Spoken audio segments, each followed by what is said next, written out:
Olá, meus caros, sejam todos muito bem-vindos. Vamos zerar o cronômetro aqui para mais uma live, mais um dia. Deus permitindo, a gente consiga fazer algum exercício aqui para poder estudar juntos o catecismo, né? Estamos lendo o catecismo de São Pio X. E, por favor, quem puder me dar um retorno sobre o áudio, eu ficaria muito grato. Né? Entrei um pouquinho mais tarde, mas cheguei. Quem puder me dar um retorno do áudio, por favor, eu ficaria muitíssimo grato. Vamos trazer mais para cá. Espero que vocês todos estejam muito bem. Isto. Obrigado, Andréia. Deus abençoe. Obrigado a todos vocês pela presença, Edu, todos os demais, Joyce. Sejam muito bem-vindos, Vanessa. Uma alegria ter vocês aqui. Muito bem, vamos lá, vamos seguir a nossa conversa. Estamos lendo aqui, então, começamos o estudo do Catecismo Maior de São Pio X. Estamos na primeira parte do Catecismo, que fala do símbolo dos apóstolos, chamado vulgarmente de credo. Nós tratamos do capítulo 1, que foi do credo em geral, e estamos no capítulo 2, eu já falei sobre o de Deus Pai e da criação, segundo dos anjos, que foi ontem e hoje, falarei sobre do homem, ainda dentro do primeiro artigo do credo. Então vamos lá. Vamos nos mexer. Então o esquema do catecismo é em perguntas e respostas, tá? Esse catecismo ele é facilmente encontrado, na internet. Você consegue encontrar ele facilmente. Põe aí Catecismo de São Pio X. Não confunda Catecismo de São Pio X com Fraternidade de São Pio X, tá? São coisas bem diferentes. Então, sobre o homem. Pergunta 48. Qual é a criatura mais nobre que Deus colocou sobre a terra? A criatura mais nobre que Deus colocou sobre a terra é o homem. Vejam, já vou dar uma parada para comentar uma coisa.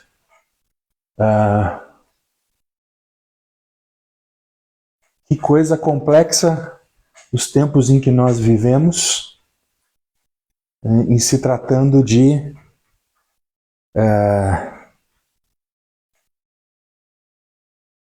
pensamento moderno. Nós vemos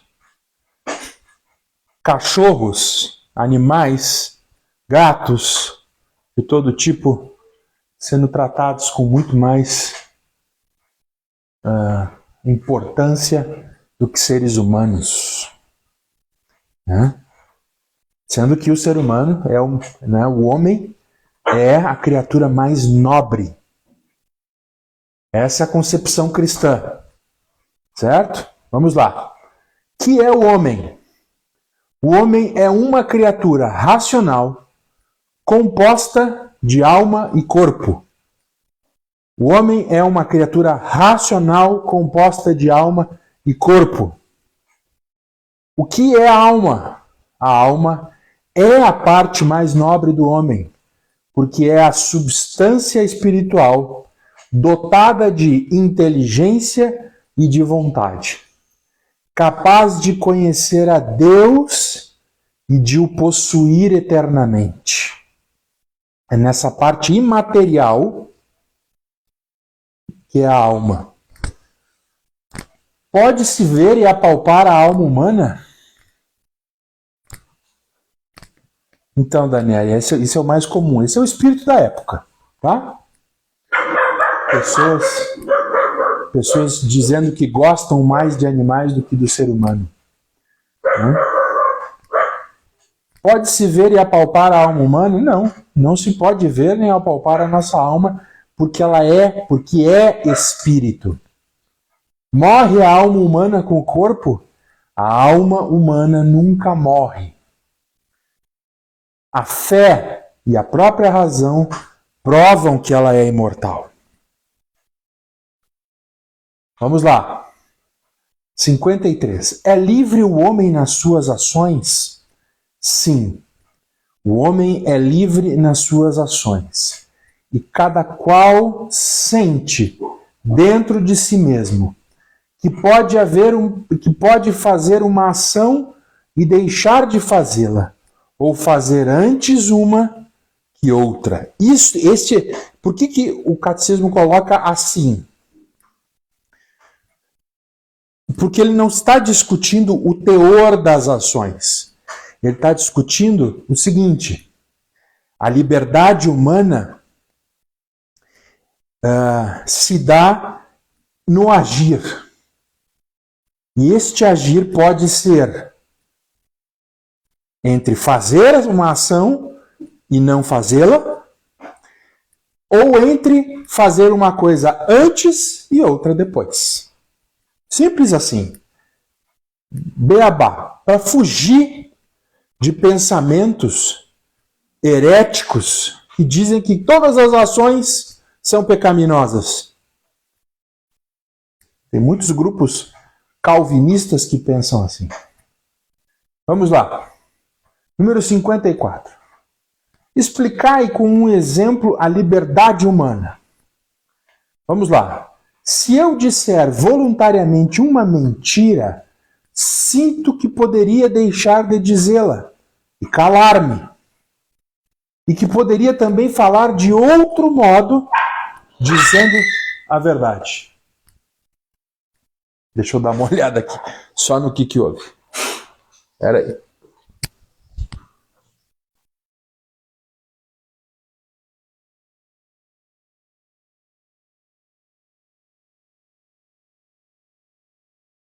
Pronto. Eu tô com 2 filhotes aqui, 2 cachorros aqui, e eles brigam por causa de osso. Já viram, né?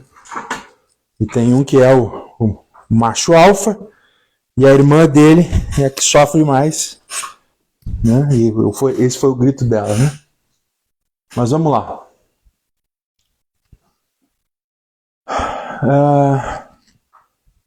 Por que se diz que o homem... Cachorro... É verdade, Adão. Por que se diz que o homem foi criado à imagem e semelhança de Deus? Disse que o homem foi criado à imagem e semelhança de Deus. O professor Thomas aí, bem-vindo, meu irmão. Porque a alma humana é espiritual, irracional, livre na sua ação, capaz de conhecer e de amar a Deus e de gozá-lo eternamente. Perfeições que refletem em nós um raio da infinita grandeza de Deus. Eu vou repetir, tá? Para que você entenda o que eu estou falando e para que quando alguém te diz que o homem é a imagem de Deus, o Catecismo de São Pio X ele é muito claro sobre o que isso quer dizer, tá? Eu vou repetir. Disse que o homem foi criado à imagem e semelhança de Deus, porque a alma humana é espiritual e racional, livre na sua ação, capaz de conhecer e de amar a Deus e de gozá-lo eternamente. Perfeições que refletem em nós um raio da infinita grandeza de Deus. Sigamos. Número 56. Em que estado criou Deus os nossos primeiros pais, Adão e Eva? Deus criou Adão e Eva no estado de inocência e de graça, mas depressa o perderam pelo pecado. 57. Além da inocência e da graça santificante, concedeu Deus aos nossos primeiros pais outros dons? Além da inocência e da graça santificante, Deus concedeu aos nossos primeiros pais outros dons que eles deviam transmitir, juntamente com a graça santificante, aos seus descendentes. E eram a integridade, isto é, a perfeita sujeição dos sentidos à razão, a imortalidade, a imunidade de todas as dores e misérias, e a ciência proporcionada ao seu estado. Parte destes dons ainda podem ser ensinados. Mas isso é para mais adiante. Qual foi o pecado de Adão? O pecado de Adão foi um pecado de soberba e de grave desobediência. Tem pessoas que acham que é só desobediência, mas não. A desobediência foi o ato concreto de transgredir a ordem de Deus. Mas a soberba do coração que o levou à desobediência também é um pecado. Quando a serpente tenta Adão e Eva, dizendo que eles seriam como Deus. Certo? 59. Qual foi o castigo do pecado de Adão e Eva? Adão e Eva perderam a graça de Deus e o direito que tinham ao céu. Foram expulsos do paraíso terrestre, sujeitos a muitas misérias na alma e no corpo, e condenados a morrer. 60. Se Adão e Eva não tivessem pecado, ficariam livres da morte? Se Adão e Eva não tivessem pecado, mas se tivessem conservado fiéis a Deus, depois de uma permanência feliz e tranquila neste mundo, teriam sido levados por Deus ao céu sem morrer, para gozar uma vida eterna e gloriosa. 61. Eram estes dons devidos ao homem? Estes dons não eram devidos por nenhum título ao homem, mas eram absolutamente gratuitos e preternaturais. E por isso, tendo Adão desobedecido ao preceito divino, Deus pôde, sem injustiça, privar deles a Adão e a toda a sua descendência. E este pecado é próprio somente de Adão? Este pecado não é só de Adão, mas é também nosso, embora por diverso título. É próprio de Adão porque ele o cometeu com um ato de sua vontade e por isso nele foi pessoal. É nosso porque, tendo Adão pecado como cabeça e fonte de todo o gênero humano, é transmitido por geração natural a todos os seus descendentes. E por isso, para nós, é pecado original. Como é possível que o pecado original se transmita a todos os homens? O pecado original transmite-se a todos os homens porque, tendo Deus conferido ao gênero humano, em Adão, a graça santificante e os outros dons preternaturais, com a condição de que ele não desobedecesse, e tendo este desobedecido na sua qualidade de cabeça e pai do gênero humano, tornou a natureza humana rebelde a Deus. Por isso, a natureza humana é transmitida a todos os descendentes de Adão, num estado de rebeldia contra Deus, privada da graça divina e dos outros dons. É como uma doença na alma. 64. Contraem todos os homens o pecado original? Sim, todos os homens contraem o pecado original, exceto a Santíssima Virgem, que dele foi preservada por Deus, com singular privilégio na previsão dos merecimentos de Jesus Cristo, nosso Salvador. 65. Depois do pecado de Adão, já não poderiam os homens salvar-se, Depois do pecado de Adão, os homens já não poderiam salvar-se se Deus não tivesse usado para com eles de misericórdia. Qual foi a misericórdia de que Deus usou para com o gênero humano? A misericórdia de que Deus usou para o gênero humano foi prometer logo a Adão um Redentor divino, ou Messias, e enviá-lo depois a seu tempo para libertar os homens da escravidão do demônio e do pecado. Quem é o Messias prometido? Essa é a pergunta número 67. O Messias prometido é Jesus Cristo, como nos ensina o segundo artigo do credo. Então, no primeiro artigo do credo, nós encontramos a seguinte definição: creio em Deus Pai, Todo-Poderoso, Criador do céu e da terra. E neste papel de criação, o Pai cria, com o credo, nas lições preliminares e na parte geral, nos diz que ele cria os céus e a terra, tudo o que há no céu. Então, o artigo 2.1 fala da figura própria de Deus, quem é Deus. A 2.2 fala da criação daquilo que está no céu, ou seja, os anjos, e a 2.3 fala sobre a criação do homem na terra, a sua condição antes do pecado e a sua condição depois do pecado, e aí ele passa já, sem pestanejar, sem perder tempo, para o segundo artigo do credo, que é sobre nosso Senhor Jesus Cristo. Por que isso?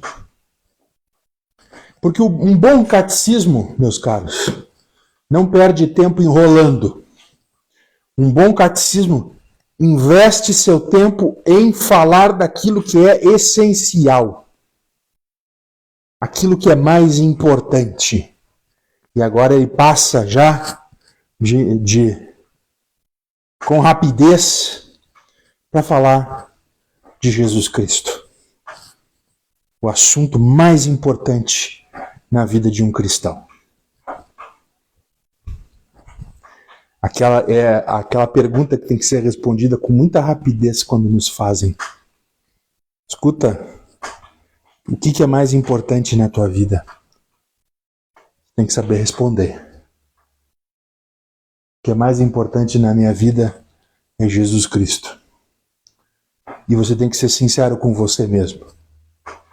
Se tiver qualquer outra coisa antes dele, se ele não for o primeiro na sua vida, nada mais faz sentido.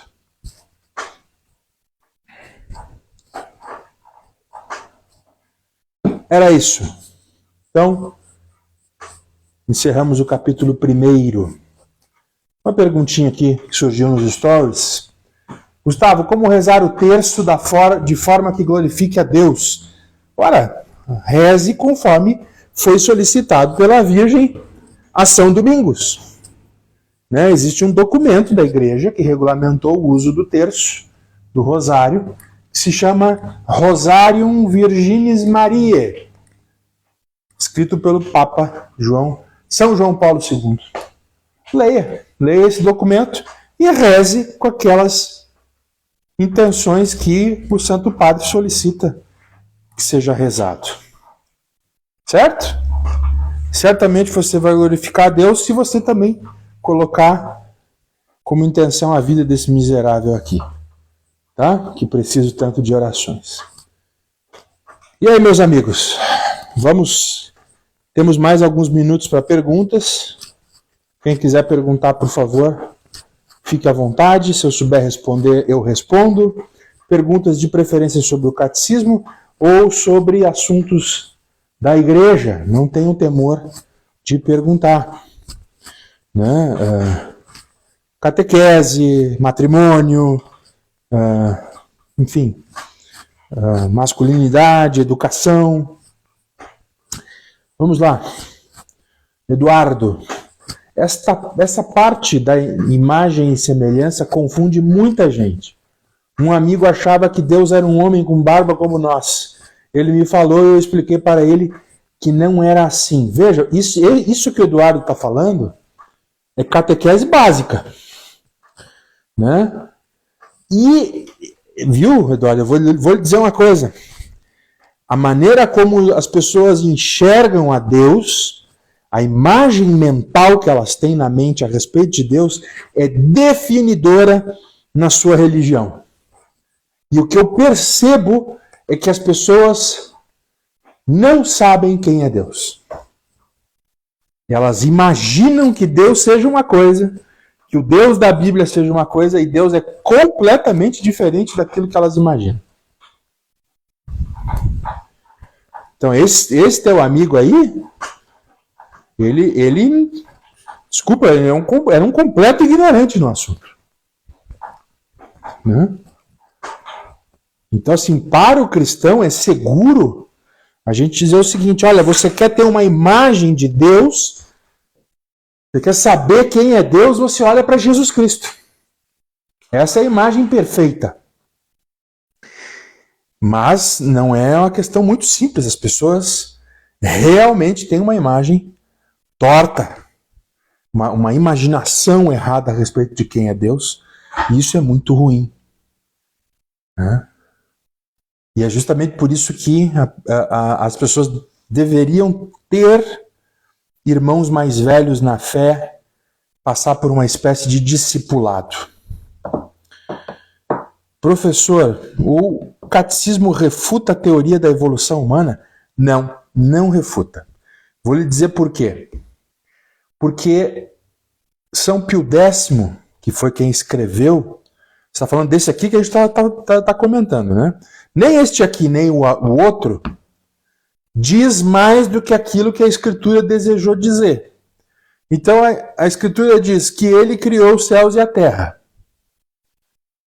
Há uma descrição no Gênesis sobre como isso aconteceu. Mas ali não existe uma chave de interpretação que permita nos dizer: isso aqui foi literal, isso aqui foi é um símbolo, isso aqui é uma alegoria. Não. Ele só deu o dado. Né? Eu me lembro de uma vez ter assistido uma palestra de um pastor luterano. Ele havia sido reitor da Faculdade de Teologia da Igreja Evangélica de Confissão Luterana e presidente da Federação Luterana Mundial, que era o Dr. Gottfried Brackemeyer, e ele disse algo que eu achei muito interessante, que me agrada muito, tá? Porque eu continuo estudando esse assunto, sobre a questão da criação, a teoria da criação, como está escrita na Bíblia, e a teoria da evolução. E ele diz: olha, eu não consigo concordar inteiramente com a evolução descrita por Charles Darwin e outros cientistas, mas eu já consigo enxergar dentro da criação a evolução humana. Olha que interessante isso, né? Claro que exige estudo, exige uma compreensão, exige não ser tão... Ele não move os dogmas, né? Deus é o criador de tudo, e mesmo que ele seja o primeiro motor, né? Como diz lá Aristóteles, ele é Deus, ele é o criador. Né? Então, assim, eu acho que não é um cavalo de batalha, para ser bem franco, e não vejo no catecismo uma refutação da evolução. Vamos lá. Andréia. Tem uma imagem de Deus e Jesus coroando Maria. Me veio essa dúvida porque até conhecer essa imagem eu não tinha uma imagem de Deus e sim a ideia da semelhança de Deus com Jesus. Olha, Deus, as imagens que são feitas, né, elas são imagens feitas para facilitar o nosso imaginário, mas elas não pretendem expressar completamente a doutrina. Então, por exemplo, o homem velho, né, representado nas imagens, ele não existe. O único homem na Trindade é Jesus. A Escritura nos diz que o Pai é Espírito. Então a ideia de um homem velho conectando a um homem novo, né, coisa assim, o próprio, né, o Deus Pai como um homem mais velho e Jesus coroando a Virgem, a ideia era representar a Virgem, a realeza da Virgem. Não descrever Jesus, ou não aliás, nenhuma imagem tem a pretensão de descrever como é Jesus, mas tentar representar uma certa similaridade, quem é um, quem é outro. Enfim, é isso, né? Mas é muito interessante, não é mal, a igreja entende que não é mal que nós tenhamos algumas imagens, desde que a gente tenha consciência que Deus é muito maior. Ali, ó, seria igual ao Espírito Santo, representado pela pomba, mas não é uma pomba. Por exemplo, no texto que a gente está lendo no Evangelho do dia, tanto ontem quanto hoje, o Espírito Santo é representado como um vento. Em outros trechos, como uma chama de fogo. Ou em outros tempos, a água. Tudo isso são figuras da ação do Espírito Santo, né? Que a gente tenta receber essas figuras para tentar compreender melhor. Certo?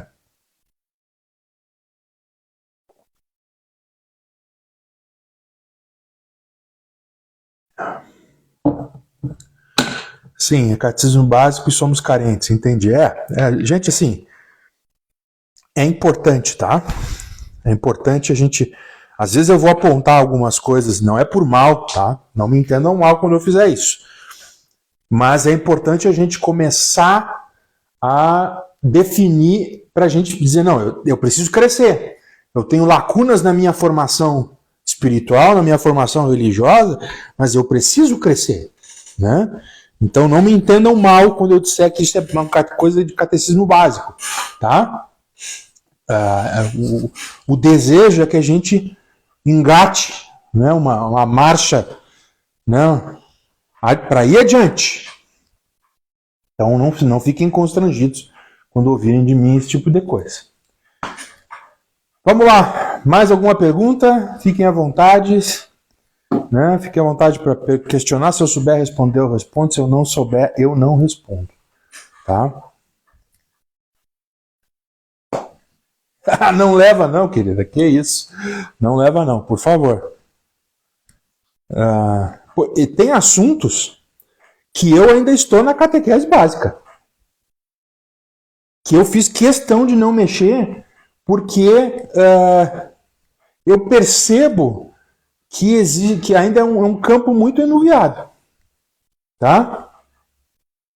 Então, para mim, por exemplo, eu peguei o básico sobre a questão da Virgem e guardei no meu coraçãozinho.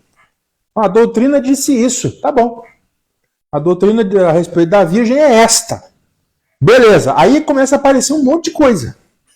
Aí tem um monte de gente que fala das aparições em Itapipoca, do terço mariano de não sei aonde. Eu não brigo. Só, irmão, eu tenho um amor enorme pela Virgem. Eu costumo dizer que eu tenho um amor josefino pela Virgem Maria, mas eu não fico brigando, levantando bandeira. Tem algumas imagens, algumas representações da Virgem que me são mais queridas, como a Virgem, a Mãe Três Vezes Admirável. Eu acho aquele quadro lindo. E até porque naquele quadro a Virgem parece um pouquinho com a minha mãe. Então, eu disse, que interessante esse quadro.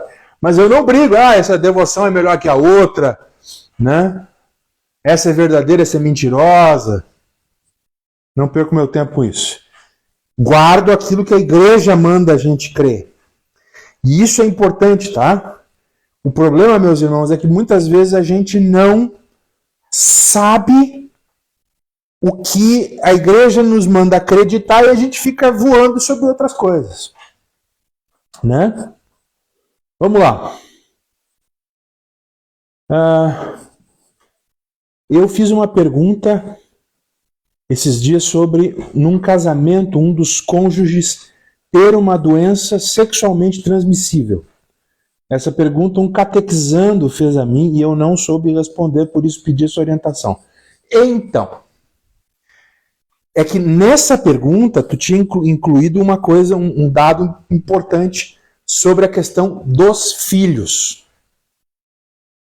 Tá? Sobre este... Por que eu não... A regra geral é a seguinte. O casamento tem um propósito, tem uma finalidade. Com a ajuda de Deus, gerar filhos para a eternidade. Simples assim. Então, qual é o problema? O problema é, em alguns casos, a regra geral é que todos devem cumprir essa missão. Todo matrimônio deve cumprir esta missão. Ele tem que ser potencialmente e factualmente capaz de cumprir essa missão. Qual é o problema? O problema é que você trouxe exceções difíceis. Por quê? Porque você tem um dos cônjuges que tem uma doença. Em alguns casos, sabendo-se da doença, do tipo de doença, suponhamos que seja, sei lá, HIV ou algo parecido, tu tem duas opções. Uma das opções é não casar-se, para não contaminar outra pessoa. E a outra opção é você tem que continuar cumprindo a sua missão. Mas ao cumprir a sua missão, você vai infectar outra pessoa. E aí tem o sacrifício. Alguém diria o seguinte, tem uma terceira opção, que é o espaçamento ou o uso de contraceptivos. E isso não é opção. Não é opção porque você não vai cumprir a finalidade do matrimônio. Você entende como isso é difícil? Então, quando um catequizando te pergunta isso, ele está te levando para uma questão limítrofe, como a gente chama. Ou seja, ele está te perguntando sobre uma exceção, não sobre a regra. Né? É mais ou menos como aquelas perguntas daquela pessoa assim, mas a pessoa que nunca ouviu falar de Jesus e ela está lá no caixa-prego, ela vai morrer e vai para o inferno? Cara, isso é um caso hipotético lá no Quixeramobim. O caso ordinário é o seguinte, ninguém vem ao Pai a não ser por Cristo. Simples assim. O matrimônio serve para a geração de filhos. De filhos. Como é que a pessoa não terá filhos? Você entende como é difícil? E por isso que isto tudo a respeito do matrimônio, o caso pastoral concreto, deve ser analisado junto com o sacerdote. Marido, mulher e sacerdote. Para ver o que é possível ser feito. E tem casos que até o bispo da diocese tem que entrar no campo. Então não é simples, irmã. Então você tem a seguinte opção. Primeiro, não casar-se. Segundo, casado, seguir para o sacrifício, porque a gente não sabe se o cônjuge vai ser contaminado ou não. Se o filho não vai ser contaminado ou não. Né? Na hora do nascimento, uma doença como o HIV, por exemplo. Né? Então tudo isso requer que haja um sacerdote idôneo para aplicar a lei da igreja no caso concreto, dentro do contexto concreto. E isso a igreja ordena fazer. Tá? Que haja um sacerdote assim. É isso. E eu só não fui mais claro contigo porque eu acho, sendo muito franco, tá? Que se tu não está dando aula para adultos, esse assunto não deveria nem ter entrado na tua catequese. Vamos lá. Dan, professor, batizei sob condição. Se o primeiro batismo for válido, então os pecados não foram perdoados sob a condição? Dan, bom, a decisão não foi sua. A decisão foi do sacerdote. O que quer dizer sobre a condição? Quer dizer o seguinte, a igreja não tem certeza e não tem dados para dizer se se o batismo que você teve na infância ou lá na adolescência, ele tem todas as formalidades necessárias. Então a igreja... Não, então é o seguinte, dado que nós não sabemos, não temos todas as informações sobre aquele batismo, nós vamos te batizar de novo. Só que é o seguinte, olha bem a tua pergunta, se o primeiro batismo for válido, então os pecados não foram perdoados sob a condição, aí é que está. Para a igreja, o batismo que vale é o que eles fizeram. Entendeu? O que a igreja católica fez. Logo, os teus pecados anteriores estão todos perdoados. Simples assim. Foi o que aconteceu comigo também, né? Eu vim de uma Assembleia de Deus, imagina, eu já era pastor, cara. De uma Assembleia de Deus, onde o pastor não usou a fórmula trinitária. Eu tive que ser batizado de novo. Vamos lá. Boa noite, senhor Gustavo. O senhor tem razão. Cada tema do catolicismo que aparenta dificultoso a minha razão, eu prefiro guardar no coração do que querer me questionar e acabando desviar. Não, às vezes tem assuntos que você tem que estudar um pouco mais adiante, não, sabe? Eu estou com um livrinho para ler aqui sobre as aparições da Virgem, que são reconhecidas pela igreja. Ele está aqui, eu olho para ele de vez em quando, ele olha para mim e a gente vai caminhando. Até conseguir ter um tempo, né? Vamos lá. Edu, vi um vídeo em que o rapaz diz que é possível perguntar ao anjo da guarda o seu nome. Ah, é? Bom, eu não sei de onde é que você viu isso. Certamente não é na Igreja Católica. Se é com alguma pessoa que se diz católico, está faltando compreensão aí nessa história. Eu desconheço tal procedimento. Vamos lá.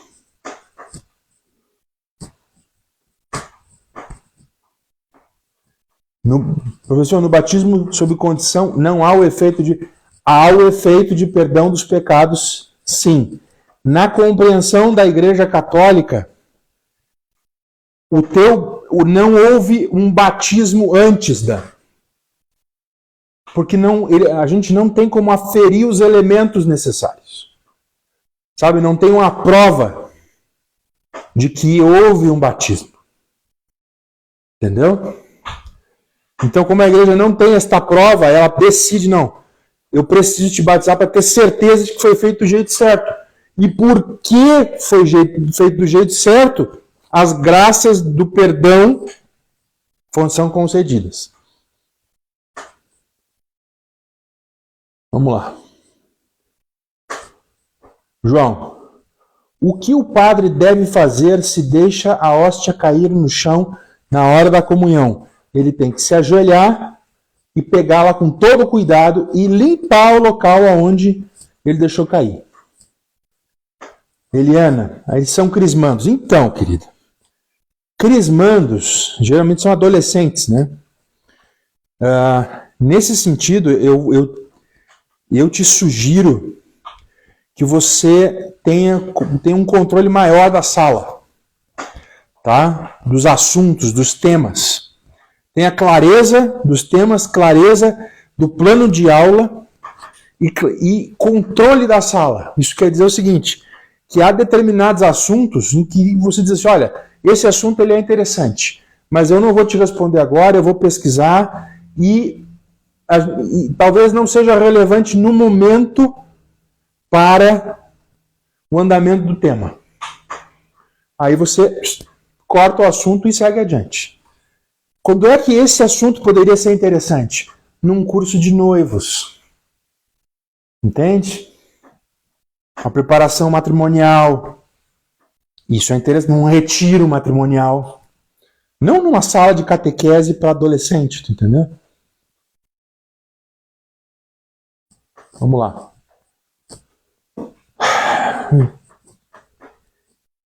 É possível batizar uma criança apenas com madrinha? Sim, o Código de Direito Canônico permite que seja um padrinho ou uma madrinha ou um casal. Simples assim. Teria que fazer uma leitura no Código de Direito Canônico, né, irmã?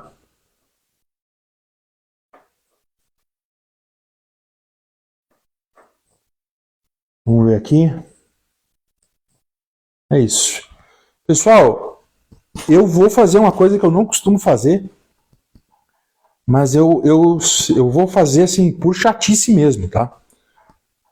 Frente à pergunta que a irmã fez ali sobre o batismo, eu tenho neste perfil aqui, o primeiro post desse perfil, no feed, foi sobre 5 livros. E ele está fixado no topo do meu feed. Ele fala sobre 5 livros essenciais para todo católico. E um destes livros é o Código de Direito Canônico.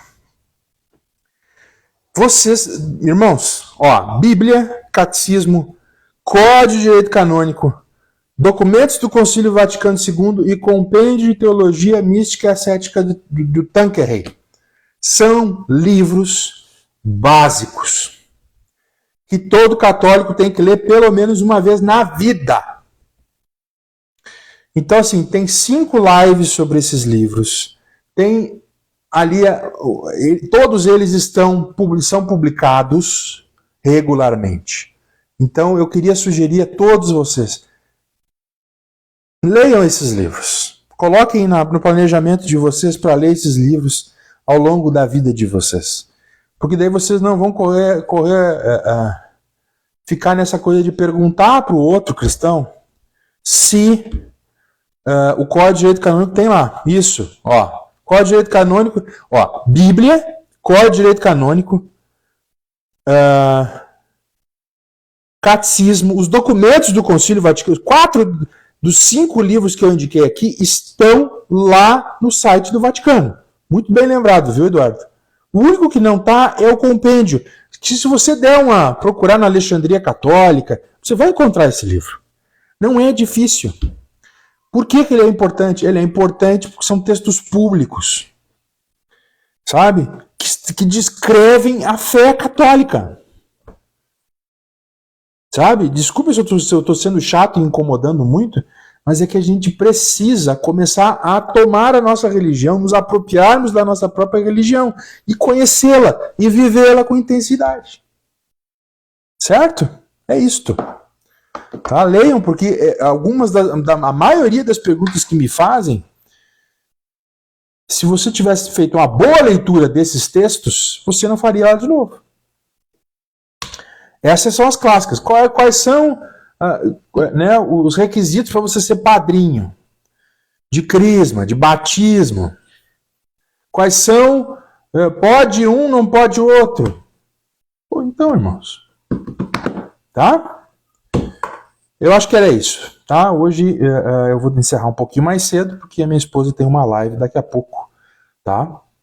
Deus abençoe a todos vocês. Amanhã, se Deus quiser, tem mais.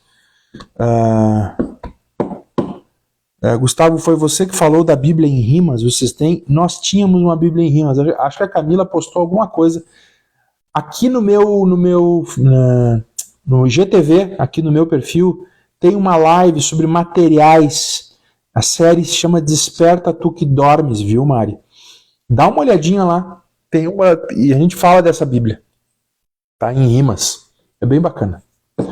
Tá bom? Deus abençoe, muito obrigado pela audiência. Tá? Amanhã estaremos aqui. Amanhã começamos a falar do 2º artigo do Credo sobre Jesus Cristo. Tá bem? Deus abençoe. Até amanhã.